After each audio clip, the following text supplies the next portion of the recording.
Hi guys, welcome back to my channel. I'm starting this tutorial with skin prep, and I'm going in first with the Omaricode cleansing water to kind of take away any impurities from the skin. Next up is the skin mist, also from Omaricode. This is just for that first layer of hydration and to wake up the skin. Now I'm going in with eye cream from Clinique. I've been using this for a while. It's called their Surge eye concentrate, and I love how hydrating this eye cream is and how it keeps the under eye really hydrated. Next up is another product from Clinique. It's also called I think it's called the concentrate as well. It's more like a serum. This is also for that extra layer of hydration.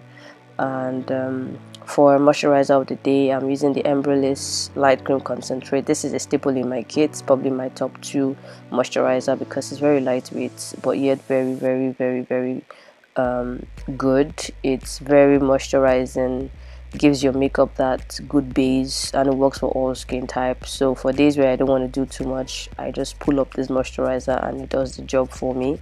As you can see, I always take my time with my skin prep. I know with videos like this you kind of like see all the edited versions, but with skin prep it's so important that you just take your time to also to pamper the skin and also just give all that product time to sink in. Now for that extra layer of moisture too, I'm going in with Danessa myricks beauty oil. And yeah, this is just for that extra moisture. And yes, I don't leave the lips out of the equation too. For the T-zone area, because my model has got combo skin, I'm using the Danessa myricks blurring balm. I've been using this for a while lately, and I love how blurred out this makes the skin around the area where it's been applied feel, and it also helps with the longevity of your makeup. Now to foundation. I mixed Nars light reflecting foundation in Valencia and the natural radiant foundation also from Nars in Tahoe. Aside this being a good match, it's the consistency of mixing the light reflecting and the natural radiant was perfect for the kind of coverage and the finish I was going for. And unlike my usual technique of tapping into the skin, I'm still tapping, but then I kind of because I wanted it to be more sheer instead of full coverage. I'm stripping the product first and then tapping in the rest just as I go on. So because I wasn't going for anything too heavy with my first layer of my first base. Now I'm using this beauty sponge to just for that blend that out. Now to my sculpting. You guys already know I love to shade it more than contouring, and I used the Charlotte Tilbury 14 neutral foundation to just give me that dimension. And the same brush that I used in applying our foundation is what I'm using to further blend that out and diffuse that color all over our skin, or sorry, around the perimeter of my face where I have applied that shade. And for me, I particularly like to shading other than contour because I like the fact that it gives the skin dimension and helps me to balance out the tones properly. I also love the soft sculpt it gives my canvas instead of that depth that contour gives. Also love the warmth that it also gives as well. So I prefer warmth and I prefer soft sculpt to shadow or depth that contour gives. And with that same foundation, I gently or softly sculpted the nose. Now I'm using Toofaces Born This Way concealer in vanilla, and with a small concealer brush I'm just spreading that product as I go. Now I am not particularly blending this, but in a way I'm kind of applying and blending gently as I go. I feel like this also helps me to minimize the amount of concealer that I apply, and also apply as much as well. I'm in between with the heaviness of my base right now. I'm not going too soft and I don't want to go too full on. And after the first application, I'm going in with the same beauty sponge that I used in blending out my foundation, and I'm just blending out that concealer, that highlight concealer out, and diffusing that color to get rid of all the harsh lines and get it ready to set. And I kind of take my under eye gradually these days. I start off with one eye first, make sure that that's properly, blended out, because in case you don't already know, what you blend is what you set, or what you set is what you get, sorry.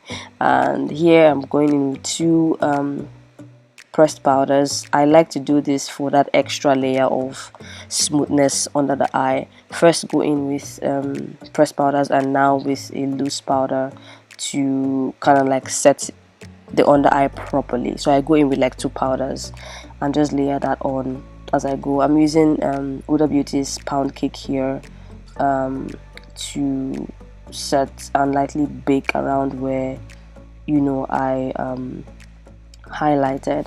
I'm going to show you the same process on the other eye, just so you can see me do it. So first I make sure that the under eye is smooth, blend it out properly, and go in with a small brush and apply my pressed powders. I'm using Fenty Beauty's 330 powder and Studio Fix NC25 first, and now I'm going in with the Hudabeauty pound cake to set all that in, and I'm using a powder puff to do that all over the face. Now to blush, I'm using the Rare Beauty's soft peach liquid blush, and I was going for a soft pink hue on the cheeks, and I don't know what shade that is now, but it's going to be in the description box. And I'm just blending that out with the same brush that I used for foundation. And now I'm about to set the rest of her face everywhere that I haven't set with powder yet, and I'm using Fenty Beauty's 330 and Charlotte Tilbury's airbrush powder in 2. And as you can see, I'm just using a big fluffy brush and applying that all over. For bronzer now, I'm using the Nars Laguna bronzer in 02. And now to blush, I'm using my Dose of Colors eyeshadow palette as my blush. To emphasize the sculpt on the nose, I'm using Fenty Beauty's 385. Alright, so we put my model's hair in a slick back ponytail, and now we're on to brows. I am using the Anastasia brow pen in ebony to draw on or to mimic hair-like strokes in the sparse areas after I had laminated the brows down with a pomade. And now I'm using the Beautybytelc brow pencil in dark brown to just add more definition to the brows, sets the areas where I have I used concealer to sculpt with powder. If you would like to see a brow video, I have one on my page. That's why I skipped the entire brow process. Anyways, now we're going into eyes, and I am using the MAC paint pot in Pentelly and as my base. Now I'm using this blush actually from Tarte Cosmetics. I've had it for a while. It's a limited holiday collection, and I'm using that brown shade there as my transition color all over the lid. With the eye look, I wasn't particularly sure of what I was in at first. We were basically just going with the flow, and I knew that I wanted it soft with a little drama. I just didn't know what dimension we were going to go with all of this. And I also wanted it to be something that my model liked. She told me she loved very soft eyes with a little drama, to the under eye. So yeah, that kind of gave me like a direction to follow. Anyways, yeah, after the brown transition shade, I picked up my Dose of Color mini palette, and I'm applying that very light shade at the center. Like I said, I was going for a very soft overall eyes with a little drama, on the waterline, something that would just make her eyes pop, but still not look overwhelming for her eyes. And here I'm just applying that all over the lid again. I'm showing you what I did on the other eye. I'm using a very small eyeshadow brush, and I'm just picking up that product with that brush and just pressing it on to the lid. And as I place it on the lid, I'm blending as I go. I'm making sure that the entire area is covered adequately. I'm properly blended. Now I've switched to a small fluffy eyeshadow brush to kind of like just blend everything all out. you know, again. And yeah, no ash lines, nothing. And now I decided to go for a wing. Like I said, I wanted to keep it soft, but I wanted to give her eyes a pop, something to flatter her eyes without making it overwhelming. With a brown shade now, I am creating a wing.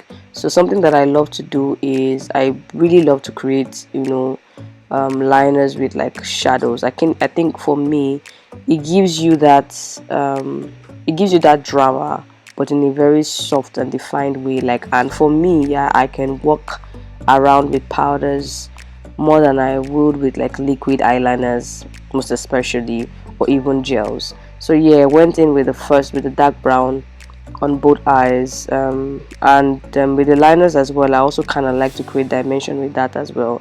So using the Beauty flat angled brush, now I'm creating that first, you know, winged line, and I'm just blending that, you know, appropriately.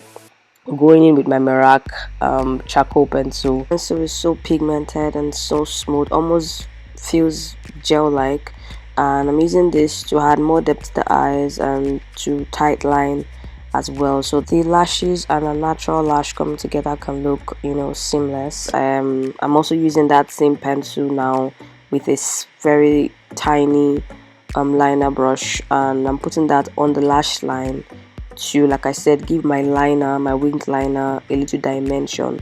So I'm placing that black on top of the brown line that I did with shadow initially, showing you the exact thing I did on the other eye, on this eye, just so you can see, you know, properly.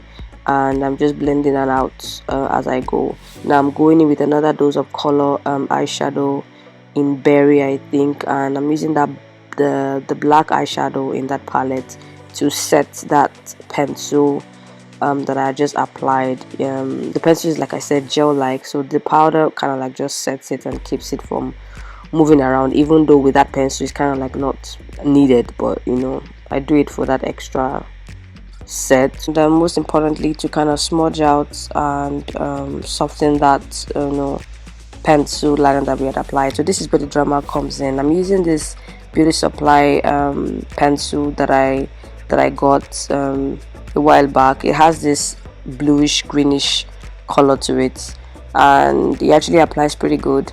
And then to intensify that pencil, I'm going in with my Metropolis Natasha Denona palette. I'm using that dark deep greenish shade. I don't know what that color is, but it's just like blue and green at the same time, and I'm just applying that on the pencil to smudge it out more. Now for lashes, I'm just applying mascara, through on a pair of lash from Budge Cosmetics to kind of flatter eyes. And now to lips, I'm also using a lip pencil from Beauty Supply store. I got this from Beauty Supply store too, and it's just a pretty smooth regular brown liner.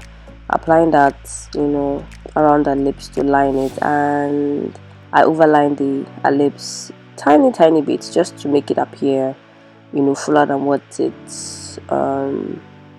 actually is. And for lipstick, I'm using the Too Faced lipstick. I'll put the shade in the description box, like I said, using a regular eyeshadow brush to apply that and just blend that out, you know, well. And for the lips, I really wanted to go for something that matched or like synced with a blush.